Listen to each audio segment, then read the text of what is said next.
आज आपके पास मीर रजा से मुतालिक जितनी भी सीसीटीवी फुटेजेस हैं वो किसी एक भी सरकारी कैमरे की नहीं है, लोगों के अपनी सिक्योरिटी के लिए लगाए गए कैमरों की वो फुटेज, जो बात मैं आपसे कह रहा हूँ। जी जी बिल्कुल। जो लोग बिल्कुल तहैया कर लेते हैं कि उन्होंने खुदकुशी करनी है, उनमें 2-3 चीज़ देखी गई कि एक तो वो अपनी जो है कि मैं मर जाऊंगा उसके बाद मेरी फैमिली मेरे चाहने वाले के साथ क्या हो, उसकी कुछ प्रिपरेशन करते हैं। कराची शहर में क्राइम होना कोई नई बात नहीं है, लेकिन क्राइम की शरह का दिन ब दिन इस कदर बढ़ जाना परेशान कुन बात है। मीर रजा अली केस एक ऐसा केस जिसने सबको उलझा कर रख दिया है और उसका सिरा ढूंढने पर भी नहीं मिल रहा। बच्चों से ज्यादती के वाकयात, अगवा के वाकयात, इस कदर वाकयात हैं कि अगर गिनवाने बैठेंगे तो शायद प्रोग्राम का वक्त कम पड़ जाए। ख़ास तौर पर बात की जाए मीर रजा अली केस के हवाले से, ये केस किस तरफ जा रहा है, इस पर बात करने के लिए हमारे साथ मौजूद हैं senior crime reporter Faheem Siddiqui साहब। अस्सलाम वालेकुम फ़हीम। कैसे हैं फ़हीम भाई? अल्लाह का शुक्र।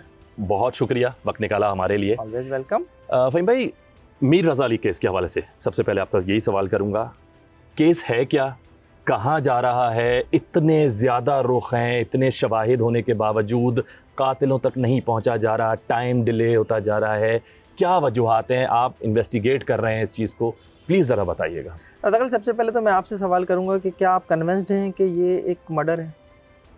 लग रहा है। ठीक है, मुझे भी यही लग रहा है। ठीक है, काफ़ी हद तक। और उसकी सबसे बड़ी वजह क्या है? उसकी सबसे बड़ी वजह यह है कि जनाब जो केमिकल एग्जामिनर और उसकी बुनियाद पर जो पोस्टमार्टम की रिपोर्ट है फाइनल, वो और फिर जो कब्र कुशाई के बाद जो एक रिपोर्ट आई उसके मुताबिक जो है गोली पीछे से लगी, आगे से निकल गई, असली की हड्डियां टूटी हुई हैं, कोई भी शख्स हाथ पीछे रखकर गोली नहीं चला सकता खुद को खुदकुशी करने के लिए।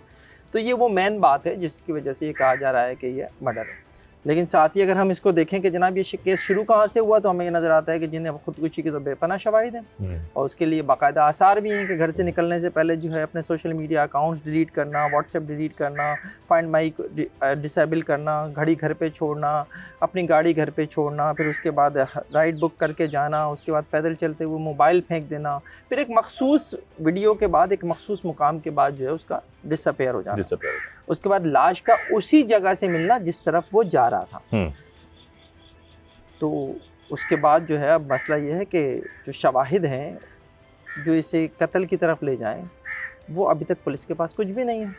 और यही सबसे बड़ी मेरे नज़दीक पुलिस की नाकामी है।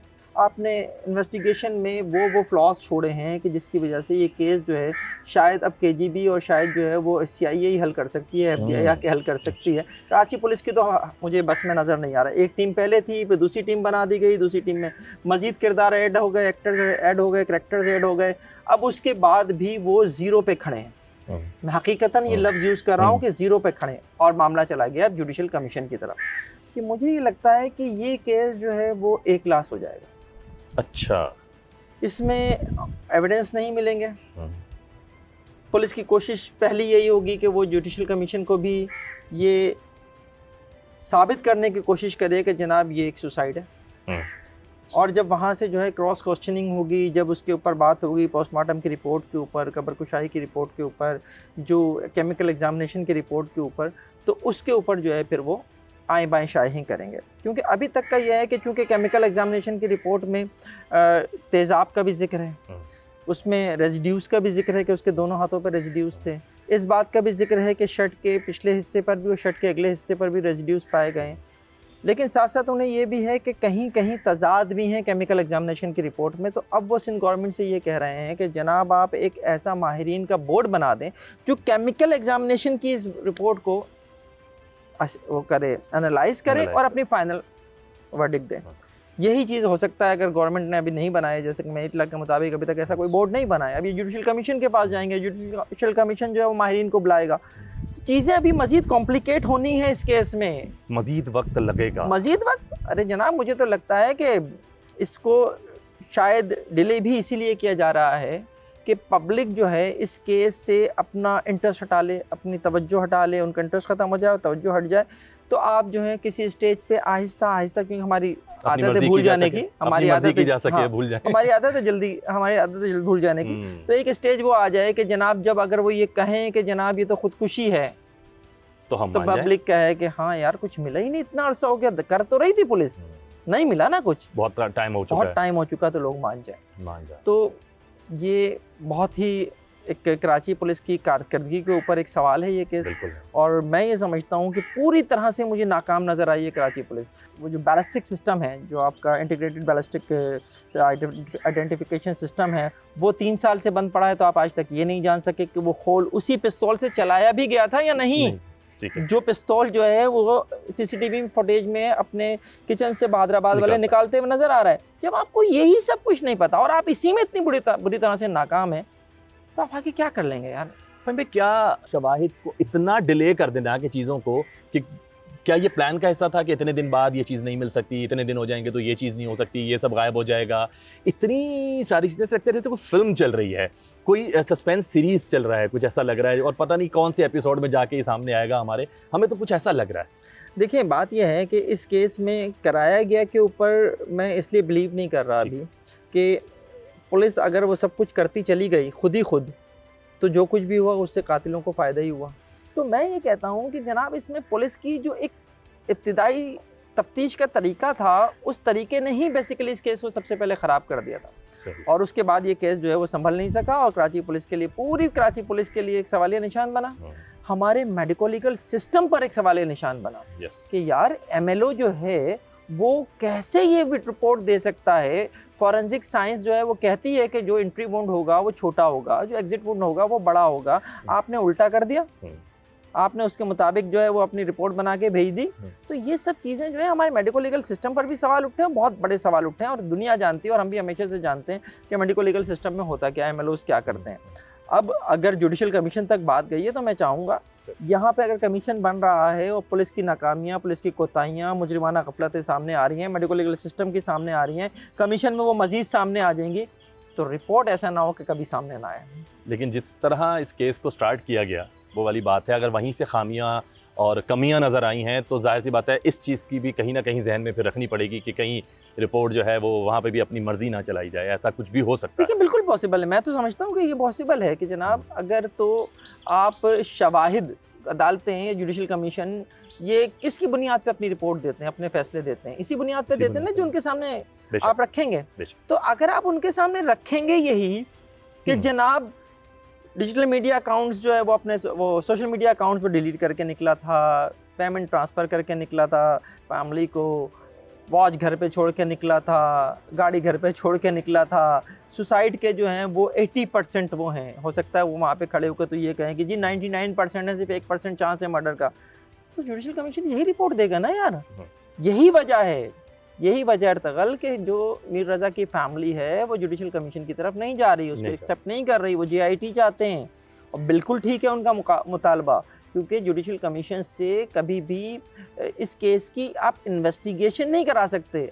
मैं आपसे जानना चाहूँगा कि शक की बुनियाद पर ही कुछ लोगों को नामजद किया जाता है कि जी ये लग रहा है, इसके दोस्त अहबाब हैं, करीबी लोग हैं, कुछ भी हैं, यहाँ पर भी बड़ा सन्नाटा सा नज़र आ रहा है। इस हवाले से भी कोई ऐसी इंक्वायरी होती नज़र नहीं आ रही, कोई ऐसी चीज़ नहीं आ रही कि जी वहाँ भी तफ्तीश की जाए, वो पसीना शर्ट का किसका है, बहुत सारी चीज़ें ऐसी हैं, कुछ समझ नहीं आ रहा। देखिए, ये जो पसीना शर्ट का है इसके ऊपर तो मैंने जैसे आपसे पहले कहा, केमिकल एग्जामिनेशन की जो रिपोर्ट है उसके ऊपर तफ्तीशी टीम को एतराज़ात हैं, इसलिए वो चाहते हैं कि जो केमिकल एग्जामिनेशन से मुतालिक जो माहिरीन हैं वो आके इसकी जो है जाँच करें दोबारा से और अपनी रिपोर्ट दें।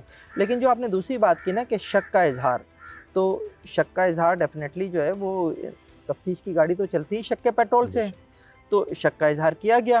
पुलिस को ख़ुद भी जो है बहुत सारे लोगों के ऊपर शक हो सकता था और है, और उनसे इन्वेस्टिगेशन की भी है। इसमें डेफिनेटली सबसे बड़ा नाम जो है वो उसके पार्टनर का आ रहा था, जो उसका बचपन का दोस्त भी है, तो वहाँ से अभी तक भी कुछ नहीं मिल सका है। एक तो होता ना कि जनाब कहीं कोई चीज़ ऐसी इस्टाब्लिश हो जाती कि जनाब जिसकी बुनियाद पर आप ये कह सकते हैं कि इनके दरमियान माजी में कोई झगड़ा रहा, कोई तनाज़ा रहा, इसके अकाउंट से उसके अकाउंट में, उसके अकाउंट से इसके अकाउंट में कुछ ट्रांसफ़र हुआ, जो पूरे जो एक इनका सिस्टम है जिसमें 50-50 के पार्टनर्स हैं, इसमें कोई अकाउंट्स के मामलात में कोई एक दूसरे से कोई तनाज़ा पैदा हुआ किसी वक्त, ऐसी कोई चीज़ अभी तक सामने नहीं आई है। हाँ, ये ज़रूर है कि जनाब मीर रज़ा के कर्ज़ लेने के शवाहिद सामने आए हैं, और अगर ये कर्ज़ उसने जो है वो कारोबार के लिए लिया है, तो सवाल ये पैदा होता है कि अगर कर्ज़ कारोबार के लिए लिया तो फिर तो अहमद को भी कर्ज़दार होना चाहिए। बिल्कुल, पार्टनर है वो भी। तो अहमद को वो टेंशन क्यों नहीं थी कर्ज़ अदा करने की?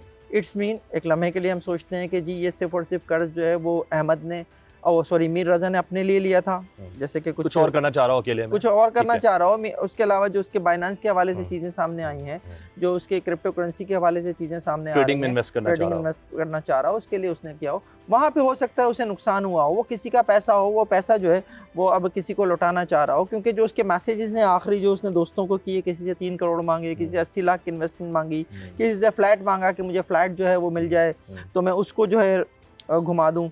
तो ये सारी चीज़ें जो हैं वो अहमद की हद वो सॉरी मीर रज़ा की हद तक तो जो है वो हमें नज़र आ रही हैं। लेकिन असल बात यह है कि जिनका पैसा है और वो अपना पैसा इससे वापस लेना चाहते थे, और अगर मीर रज़ा ने कहीं इन्वेस्ट करके उसमें नुकसान कर लिया था तो अब तक आप उनका निकाल क्यों नहीं सके यार डेटा? वो सामने नहीं आया। वो सामने आना चाहिए ना। अच्छा, उनके वालिद साहब ने भी एक मैप तैयार किया जो मुझसे वो शेयर भी कर रहे थे और अब न्यूज़ में भी दिखा रहे हैं कि जी ज़रूरी नहीं है कि अगर जो हमारा बच्चा जहाँ से आ रहा है और जहाँ तक जाता है, जिस जगह उसकी लाश मिलती है, जिस मकाम से उस बीच वो गायब है, वहाँ से अगर कोई उसको पिक करता है, उठाता भी है, तो ज़रूरी नहीं उसको उसी मकाम पर मारा गया हो कि अतराफ़ में लोगों ने बोला हमें कोई आवाज़ नहीं आई थी। बहुत सारे रास्ते निकलते हैं उस जगह तक आने के। वो जौहर की उस टेरिटरी को अगर देखा जाए तो काफ़ी सारी चीज़ें हैं। आपने भी इस चीज़ को इन्वेस्टिगेट किया होगा, क्या ऐसा भी पॉसिबल है? और अगर है तो क्या पुलिस उस तरफ देख रही है, तफ्तीशी टीम क्या उस तरफ देख रही है उनके करीब और जो रास्ते जाते हैं, क्या वहाँ से भी कोई डाटा कलेक्ट किया जा रहा है या नहीं? देखिए 28 जुलाई की रात की जो फुटेज है 4:27 पे वो आखिरी कैमरे में नज़र आया है। 4:38 पर उस जानिब से जो मीर रज़ा का अपोजिट है, मीर रज़ा उधर से आ रहा है, यहाँ से एक ब्लैक कार जाती है। ये ब्लैक कार जब 4:38 के ऊपर उस जगह पे उजाला हो जाता है उसकी हेडलाइट्स में, और उस उजाले में मीर रज़ा को नज़र आना चाहिए सामने से आते हुए। मीर रज़ा वहाँ नज़र नहीं आ रहा।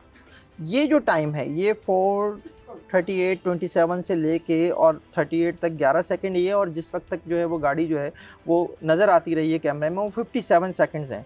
तो ये 30 सेकंड्स हैं, इन 30 सेकंड में इट्स मीन कि जो कुछ हुआ है वो हुआ है। अब हम इसको जो एक और कॉन्स्पिरेसी थ्योरी के साथ चलते हैं। मीर रज़ा ने वो मुकाम क्रॉस किया, क्रॉस करते के साथ ही नर्सरी शुरू हो गई, नर्सरी के साथ ही जो है सीढ़ियाँ हैं जो नर्सरी के अंदर जा रही हैं, पक्की सीढ़ियाँ बनी हैं, वो नर्सरी के अंदर जा रही हैं। क्या उसको पिक करने वाले वहाँ मौजूद थे नर्सरी के अंदर, उन्होंने उन सीढ़ियों से उसे आने के लिए कहा, या वो वहाँ मौजूद थे पहले से, वो उसे अंदर ले गए? और फिर जो अगबी रोड है वो अगबी रोड वही है जो क्राइम सीन की तरफ जा रहा है, जो कच्चा रोड है, कच्चा ट्रैक जो है। इस ट्रैक के ऊपर भी कोई कैमरा नहीं है। नहीं। जो मस्जिद का कैमरा है वो भी नर्सरी के इस पिछले मुकाम को, जो सीढ़ियों के बाद है, इस पिछले मुकाम को कवर नहीं कर रहा। यहाँ से अगर आप निकलते हैं तो अगर आप सीधे चले जाएं कोई भी गाड़ी की हेडलाइट्स बंद करके, तो जो कैमरे हैं मस्जिद के उसमें कुछ नज़र नहीं आ रहा, इस लेवल का अंधेरा है। अगर हेडलाइट्स बंद हैं और कोई गाड़ी वहीं से लेकर उसे निकल गई है उस कच्चे रोड से, तो वो नहीं आई है कैमरे में। इट्स मीन, अब हम इस कॉन्स्पिरेसी थ्योरी पे आगे चल रहे हैं ना, तो थोड़ा सा और आगे बढ़ जाते हैं। इट्स मीन कि जो उसे लेकर गए उन्हें ये तो पता था कि जनाब फला कैमरा फला मुकाम के ऊपर है, यहाँ से गुजरने के बाद मीर रज़ा नज़र नहीं आएगा। इसके बाद जो कैमरा है वो मस्जिद का कैमरा, तो मस्जिद के कैमरे की सिचुएशन ऐसी है कि वो एक तो उसके रेजोल्यूशंस अच्छे नहीं है, दूसरा वो अंधेरा नहीं दिखाएगा। तो इट्स मीन कि वो जानते थे कि मस्जिद के कैमरे की क्वालिटी कैसी है। उन्होंने प्लान और इस पे वर्किंग की भी थी। इस पे वर्किंग की भी थी। ये बहुत डीप वर्किंग है। ये जो डीप वर्किंग है ना, इसका मतलब है कि प्रोफेशनल्स हैं। फ़हीम भाई यहाँ एक ब्रेक लेते हैं, गुफ्तगू का सिलसिला जारी रहेगा। जी यहाँ वक्त हुआ एक ब्रेक का, आप लोग कहीं जाइएगा मत, मिलते हैं इस ब्रेक के बाद।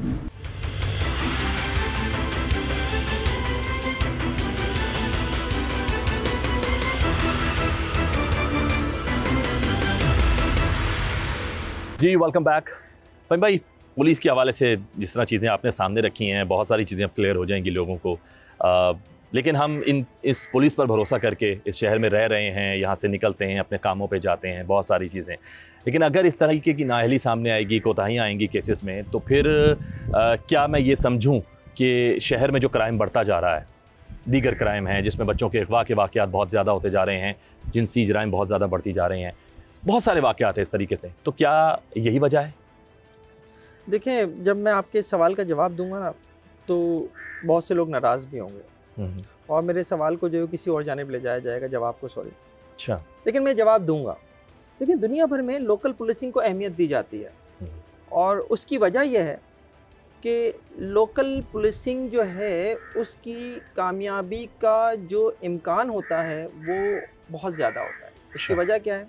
जो लोकल पुलिस ऑफिसर होगा ना, उसको ये पता होगा कि मेरे इलाके में जो क्राइम हुआ है इसके पीछे कौन हो सकता है।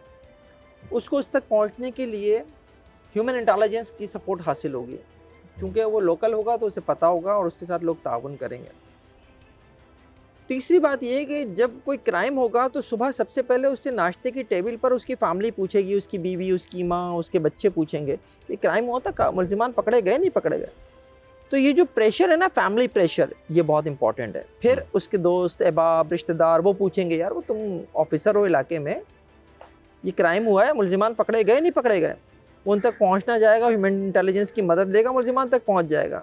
यहाँ ऐसा नहीं है। वो पुलिस ऑफिसर जो थाना ख़रीद कर आकर किसी दूसरे शहर से कराची के किसी भी थाने में आकर बैठता है, उसे इससे कोई सरोकार नहीं है कि वो इस बात को फोकस करे कि इलाके में कौन सा क्राइम है, उसका क्या रेशो है, उसका क्या ग्राफ है, ह्यूमन इंटेलिजेंस क्या है, का थाने में रखे हुए 26 रजिस्टर क्या कहते हैं, उसे कितना पढ़ना है। उसका फोकस सिर्फ इस बात पे होता है कि जो पैसे देकर वो थाना ख़रीदा है उसने, पहले तो वो रिकवरी कर ले, फिर इससे पहले कि कोई और पैसे देकर उससे ये वाला थाना ख़रीद ले, छीन ले, तो वो कोई दूसरा थाना ख़रीदने के लिए पैसे बना ले।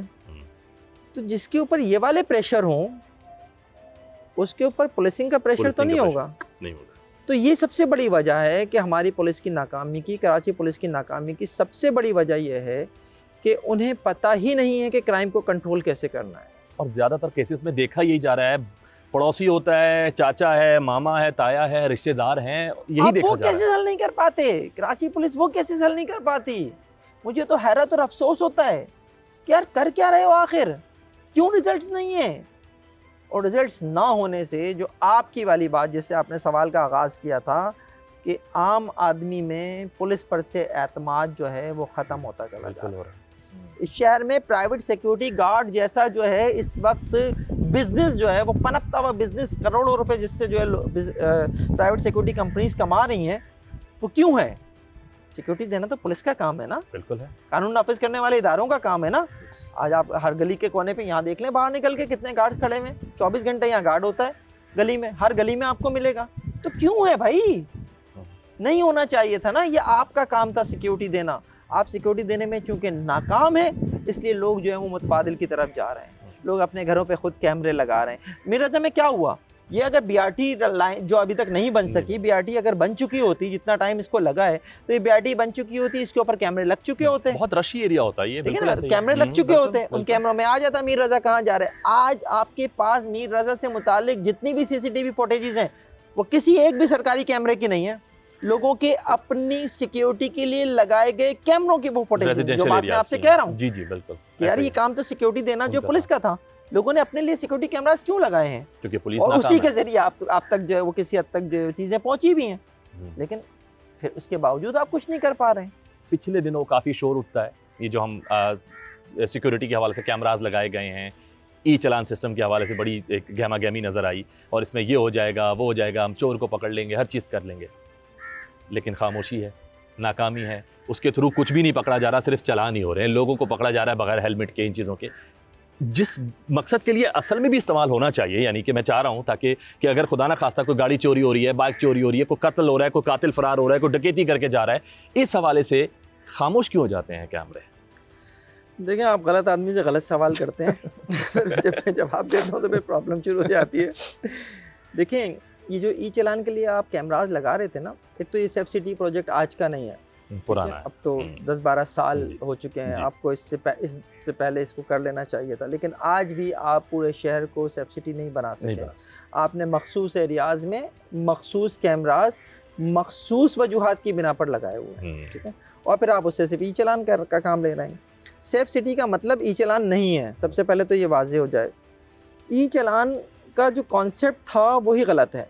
आपको अगर ई चलान करना था इन कैमराज से या कैमराज की मदद से करना था, तो लगाते ना भाई ट्रैफिक पुलिस के कैमरे, उनके ज़रिए करते। सेफ सिटी के लिए जो आपने कैमरे लगाए थे, इनमें आपने क्रिमिनल्स को पकड़ना था। आपके सामने उसके बाद भी कई ऐसे केसेस सामने आए। मुझे एक केस का जवाब दे दें जिसमें लोगों ने ये कहा कि जी मेरी गाड़ी तो इतने अरसे पहले चोरी है, छिन गई थी, चालान अब मेरे घर पे पहुंचा है। इट्स मीन कि वो चोरी की हुई, छिनी हुई गाड़ी जो शहर की सड़कों पे चल रही थी ना, और ऐसा एक नहीं कई केस हैं। एक होटल की गाड़ी भी इसमें है, शहरियों की आम गाड़ियां भी इसमें है। क्या हुआ? आपने पकड़ के दे दिया? आपने वो केसेस हल कर लिए? नहीं कर पा रहे ना आप, क्योंकि आपका फोकस नहीं है। क्या जिस तरह आप बता रहे हैं वो एक मायूसी छाएगी, लोगों को वाकई जो एतमाद थोड़ा बहुत भी है वो भी ख़त्म होता नज़र आ रहा है और हो जाएगा। लेकिन क्या लगता है सिस्टम अगर कोलैप कर गया है, ठीक है, कि नया जो अगर तरीक़ेकार से बनाया जाएगा, कुछ नया होता, कुछ जल्दी होता नज़र आ रहा है, या फिर लोगों को भूल जाना चाहिए, बस अपने कामों में लगे रहे और जो हो रहा है वो होते रहने देना चाहिए?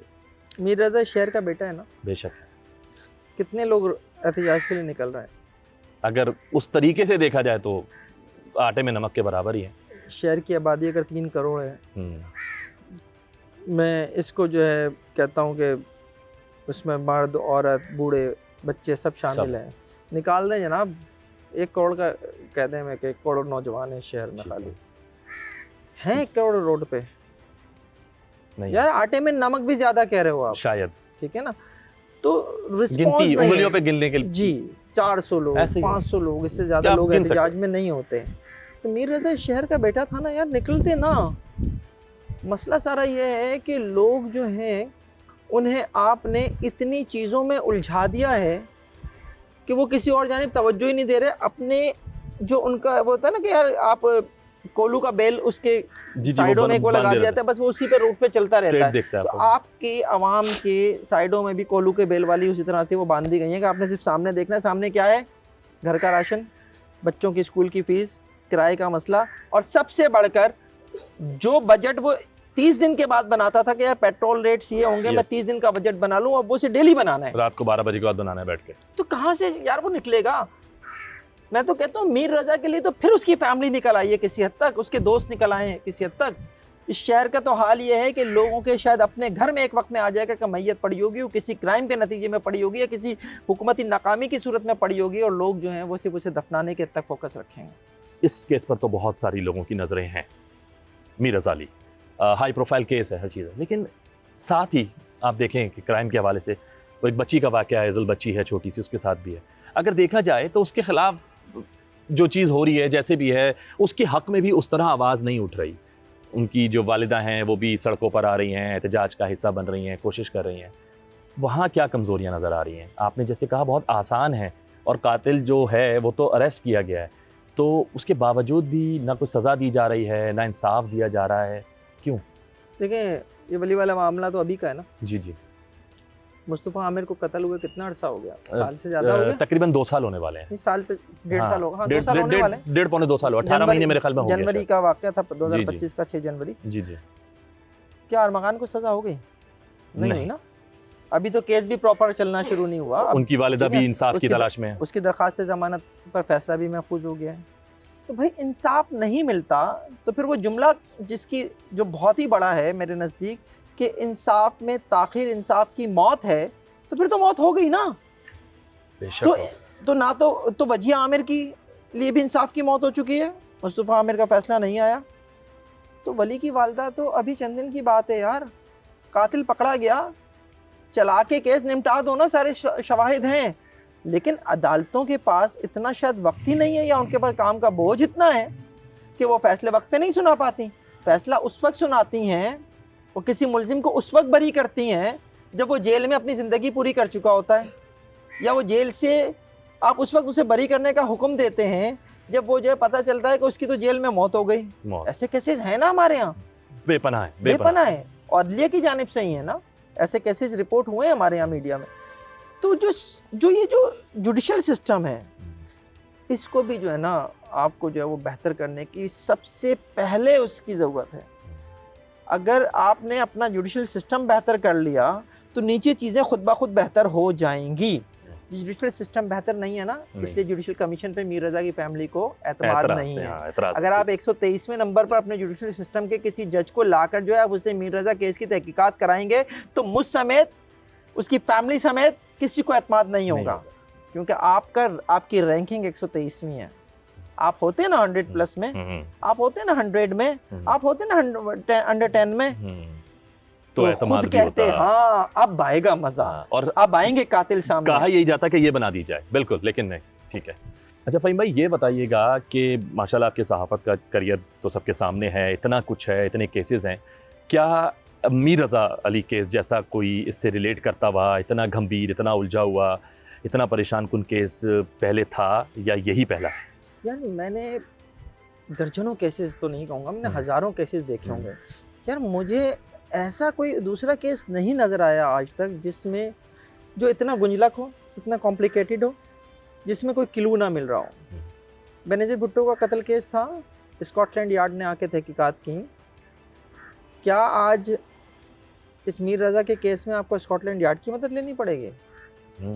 यानी मैं उस वहाँ आके खड़ा हो गया हूँ कि यार मैं ये समझ नहीं पा रहा हूँ कि पुलिस की तफ्तीश क्यों ज़ीरो है।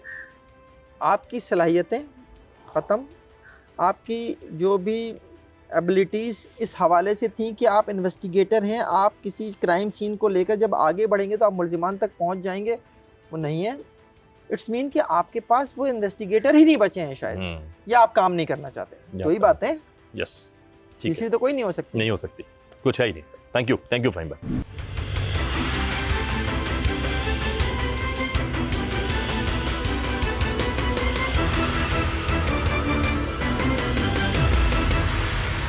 जी वेलकम बैक। जुराइम के हवाले से हमारी गुफ्तगू जारी है और अब हम इंसान की नफ्सियात के हवाले से बात करेंगे, क्योंकि इंसान की नफ्सियात एक गहरा मौजू है, क्योंकि हमारे ख़यालात, जज्बात और रवैये अक्सर हमारी शख्सियत में छुपे हुए पहलू को ज़ाहिर करते हैं।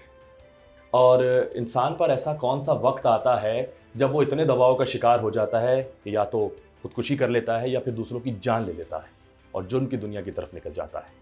इसी हवाले से बात करने के लिए हमारे साथ मौजूद हैं माहिर नफ्सियात जनाब डॉक्टर सैयद अब्दुल रहमान साहब। अस्सलाम वालेकुम सर, कैसे हैं सर आप? अल्लाह का, आप सुनाएं? बिल्कुल ठीक ठाक, बहुत शुक्रिया सर, आपने वक्त निकाला हमारे लिए। सर सबसे पहले ये बताइएगा कि एक आम आदमी की नफ्सियात और एक जराइम पेशा जो शख्स होता है उसकी नफ्सियात में क्या फ़र्क है सर? देखें, मेरे ख्याल से जराइम या कोई भी एक्सट्रीम अमल की तरफ इंसान जाता है, वो आम इंसान ही आहिस्ता आहिस्ता करके उस लेवल तक पहुंचता है। ऐसा नहीं कि कोई स्विच ऑन कर दिया और अचानक से वो बिल्कुल नॉर्मल इंसान से दहशतगर्द बन गया, ऐसा नहीं होता। तो मतलब बहुत सारे फैक्टर्स होते हैं जो इंसान को यहाँ तक लाते हैं। उसमें इन्वायरमेंटल फैक्टर्स भी होते हैं जिसको हम माहौलियाती असर कहते हैं। उसका मतलब है कि उसमें बचपन कैसा गुजरा, उस पर ज़ोर ज़बरदस्ती हुई, सख्ती हुई, कोई चाइल्ड अब्यूज़ हुआ नहीं हुआ, उसके माँ बाप टीचर बहुत सख्त थे कि नहीं थे, वो बुलिंग उसको हुई कि नहीं हुई, उसने पॉवर्टी या बुरे हालात देखे कि नहीं देखे, उस दहशतगर्दी उसने देखी या मुलव्वस रहा, ये माहौलियाती असर हुए उसके साथ। ठीक है। फिर बड़े होके भी बहुत सारी चीज़ें, गुर्बत रही नहीं रही, उसको मजबूरियाँ थी नहीं थी, ये चीज़ें भी फैक्टर प्ले करती हैं। फिर इसके साथ साथ मौरूसी असरात भी, जेनेटिक्स या बायोलॉजिकल, के दिमाग में हर इंसान की पर्सनैलिटी, हर इंसान का दिमाग मुख्तलिफ होता है। क्या उसमें पहले जहनी बीमारियाँ पहले से थीं, क्या उसके ख़ानदान में जहनी बीमारियाँ रन करती थी पहले से, तो ये चीज़ और ज़्यादा प्रोन कर देती है इंसान को कि वो कोई एक्सट्रीम रवैयों पे जाए या कोई जहनी बीमारी हो या ख़ुदकुशी की तक लेके जाए। अच्छा सर, जो खुदकुशी की बात करता हूँ, खुदकुशी करने वाले के जो आखिरी चंद घंटे होते हैं, अगर कोई अटैम्प्ट कर रहा है, अपने आप को मारना चाह रहा है, तो आखिरी चंद घंटों के अंदर किस तरह का रवैया होता है, क्या तब्दीली आती है उसमें? ठीक, इस पे हम आएंगे। मैं थोड़ा सा समझाना चाहूँ कि एक आपको भी, आपके व्यूअर्स को भी, कि अमूमन हम जब खुदकुशी का सोचते हैं तो हम ये सोचते हैं कि शायद कोई ना कोई हम माहौलियाती वजह ही, कोई स्ट्रेस, कोई सारा जिम्मेदार ठहरा देते हैं खुदकुशी का। ये मेरे ख्याल से बात 100% दुरुस्त नहीं है। अच्छा, हाँ, अमूमन कहते हैं ना भाई, इश्क में नाकामी हो गई तो इंसान ने खुदकुशी कर ली। अच्छा जी, गुर्बत की वजह से जो है वो इंसान ने खुदकुशी कर ली, गुर्बत की ताब ना लाते हुए। ये एक one side of the story है, this is not the whole story. हम ये कहते हैं कि 50-50% का एक जनरल फार्मूला लगाते हैं कि देखें, ठीक है, हालात को भी आप कहें कि 50% हालात ज़िम्मेदार थे, मगर 50% उसकी जीन्स, उसकी बॉडी, उसकी बायोलॉजी भी ज़िम्मेदार थी। मतलब कि कहीं ना कहीं नफ्सियाती मसला या जहनी बीमारी भी मौजूद थी। अच्छा, सिर्फ हालात खुदकशी तक नहीं लेके जाते। पीछे जहनी बीमारी, उसके केमिकल इम्बैलेंस होना भी ज़रूरी है। ठीक है, दोनों चीज़ें मिल के एक बीमारी को जन्म देती हैं। आपने सवाल पूछा कि एंड के लम्हात में इंसान के क्या वो होते हैं। देखिए, अमूमन ये देखा गया है कि जो लोग बिल्कुल तहैया कर लेते हैं कि उन्होंने खुदकशी करनी है, उनमें दो तीन चीज़ें देखी गई कि एक तो वो अपनी जो है कि मैं मर जाऊंगा उसके बाद मेरी फैमिली, मेरे चाहने वालों के साथ क्या हो, उसकी कुछ प्रिपरेशन करते हैं, कुछ मैसेज देने की कोशिश करते हैं, कुछ लिख के जाने की, कोई नोट लिख सकते हैं, किसी से कोई पर्सनल बात शेयर कर सकते हैं, फ्यूचर का बता सकते हैं कि यार अगर मैं कभी ना हूँ तो ऐसे कर लेना, ये देख लेना, वो देख लेना। अनकॉन्शियसली ऐसी चीज़ें करते हैं। कोई अगर कोई उनका डिपेंडेंट है तो उसके लिए कोई फाइनेंशियल अगर वो चीज़ कर सकते हैं तो उसकी प्रिपरेशन करके जाते हैं। तो इस तरह के रवैये होते हैं। माफ़ी शाफ़ी मांग के चीज़ों को, क्योंकि वो कहते हैं कि अब मैं जा रहा हूँ तो मैं जो चीज़ें हल कर सकता हूँ वो हल करके जाऊँ और अपने प्यारों को कोई मैसेज दे के जाऊँ। तो अमूमन इस तरह के रवैये होते हैं। अच्छा सर, मीर रज़ा अली के हवाले से मैं आपसे जानना चाहूँगा। आपने भी देखा होगा, स्टडी किया होगा, सोशल मीडिया पे, न्यूज़ पे बहुत चल रहा है इसके हवाले से। थोड़ा सा हमें बताइएगा इस नफ्सियात के हवाले से कि क्या हो सकता है इसमें।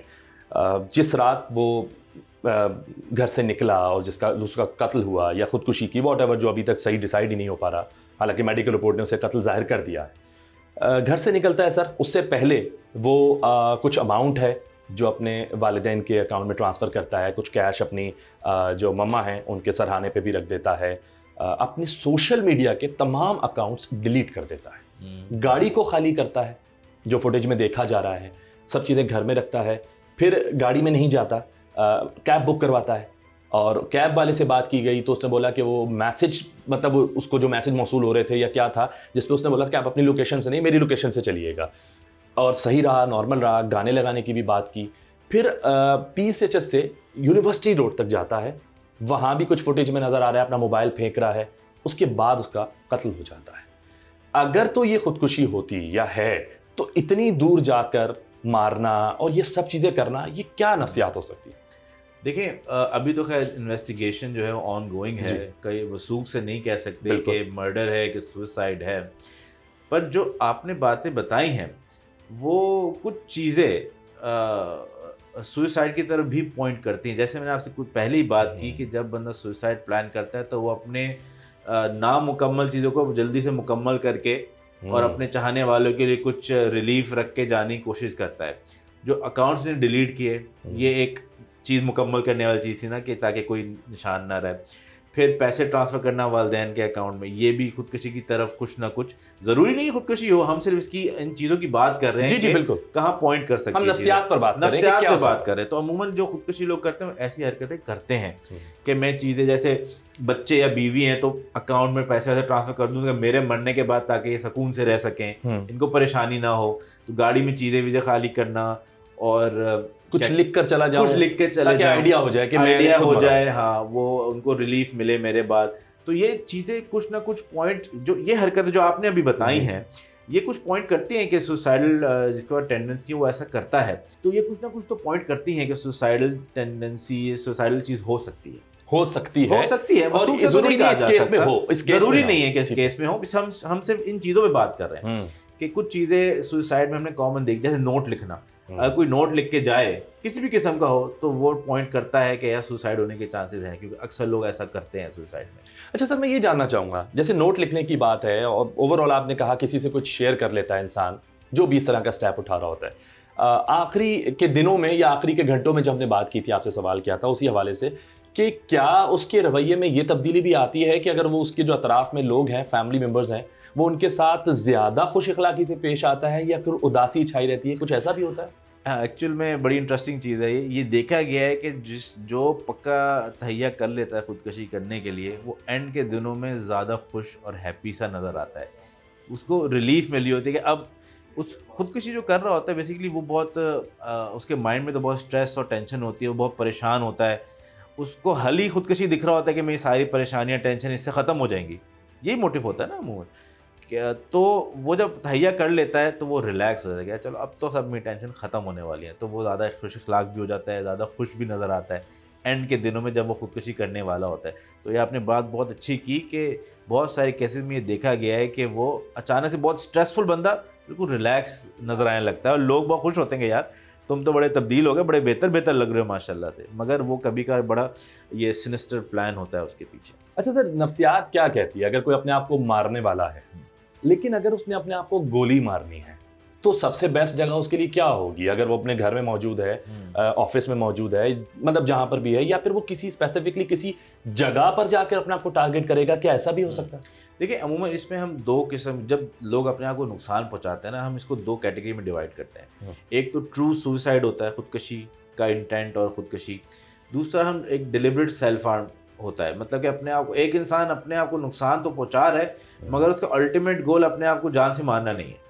ओके। वो पहुंचा रहा है कि लोग उसकी कदर करें, उसको अटेंशन दें, उसको देखें और उसको कुछ थोड़ा सा लाइमलाइट मिल जाए। तो थोड़ा सा फ़र्क करते हैं इसमें। तो डिलिबरेट सेल्फ हार्म में अमूमन ऐसी जगहें होती हैं जहाँ पे लोग आपको देख सकें, क्योंकि उसका मकसद ये होता है कि मुझे नोटिस करें।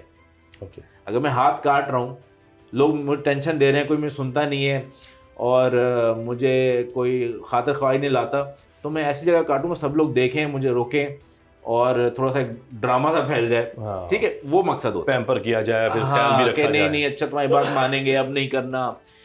तो उसको हम कहते हैं डिलिबरेट सेल्फ हार्म, कि खुद उसने आपको सेल्फ हार्म किया मगर खुदकशी करना उसका मकसद नहीं था। ठीक है। तो ऐसे जो आपको हार्म मिलेंगे वो अमूमन लोगों के सामने जहाँ पे कोई हो, और अमूमन वो नुकसान भी इतना सीवियर नहीं होता कि मर जाए, तो ऐसी जगह पे मिलेंगे। मगर जो जिसका ट्रू इंटेंट हो सुसाइड करने का, अपने आप ख़त्म करने का, वो ऐसी जगह चूज़ करता है जहाँ पे कोई ना हो, उसको ड्यूरिंग द प्रोसेस कोई रोक ना सके। तो ये घर का कमरा भी हो सकता है, अगर उसके पिस्टल वगैरह अवेलेबल है, वो बहुत, या कोई जहर अवेलेबल है, बहुत आराम से अपने आप को घर में कमरे में लॉक करके मार सकता है, तो वो भी कर सकता है। अगर उसको कहीं से जंप लगानी है तो वो फिर ऐसी कोई प्लानिंग करेगा कि ऊंची जगह हो मगर कोई देख भी ना रहा हो। तो जो ट्रू इंटेंट होता है मून, वो ऐसा होता है कि कोई उसको रोक ना सके और वो आराम से खुदकशी कर ले। ठीक है। अच्छा सर, ये तो एक बंदे की अपनी बात हो गई कि अपनी जान ले रहा है, उसकी नफ्सियात हो गई। कातिल के हवाले से ज़रा बताइएगा, अगर कोई शख्स किसी को कत्ल करना चाहता है तो क्या वजह हो सकती है? गुस्सा है, हसद है, कारोबारी लेन देन है, बहुत सारी चीज़ें हैं। आए दिन हम देखते हैं सुबह से लेकर शाम तक कई वाक़यात इस शहर, इस मुल्क से रिपोर्ट होते हैं कत्ल के।